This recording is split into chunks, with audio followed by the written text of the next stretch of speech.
Welcome to Chilled Out Game Reviews, where I review the best games to unwind with. Never Alone, Kisima, Inŋitchuŋa is a story-driven puzzle platformer game based on the stories of the native Iñupiat people in Alaska and Western Canada. You play as a girl called Nuna and an Arctic fox as you search for the source of a terrible blizzard that threatens the survival of your village. On your journey, you will encounter many spirits and creatures from these stories and unlock short documentary clips where you can learn about Iñupiat culture and traditions. I'm always drawn to independent games with unique or attractive art styles, and there is no exception here.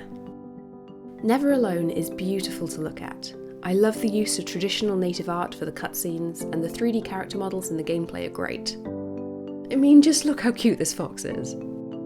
I also really like how well the visuals are integrated into the gameplay, such as the movement of the snow telling you when a gust of wind is about to arrive.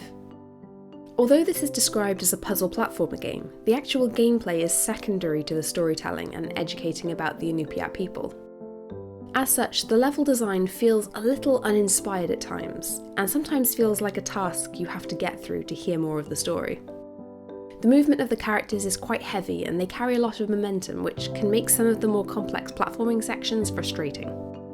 Sometimes the AI for the character I was not in control of behaved in an unexpected way, which resulted in me feeling like I was fighting the game. The variable level design really shows when some sections are thrilling to complete and others are frustrating when it's not clear what you need to do or where you need to go.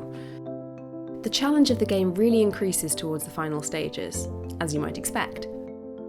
However, when playing single player, it is very difficult and a little stressful to navigate the final chases whilst constantly switching characters under time pressure. After many deaths and a lot of frustration, I asked my boyfriend to be my player too for the last half hour of the game, which made it much more enjoyable. I do feel that the game was intended to be played in this way, so it might be worth sitting down with a friend for a couple of hours and completing it together.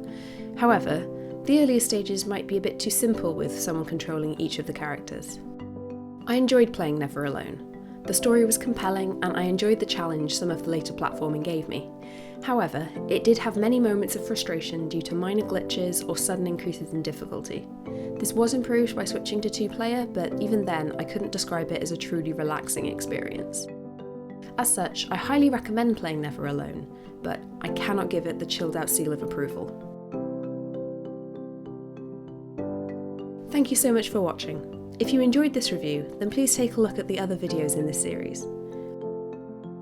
I would like to give a special thanks to my newest patrons on my Patreon, Jamie Does Things and Matthew Gilpin. If you want to get access to my new videos a day early and get a shout out in my next video, then head over to my Patreon page. The link is in the video description.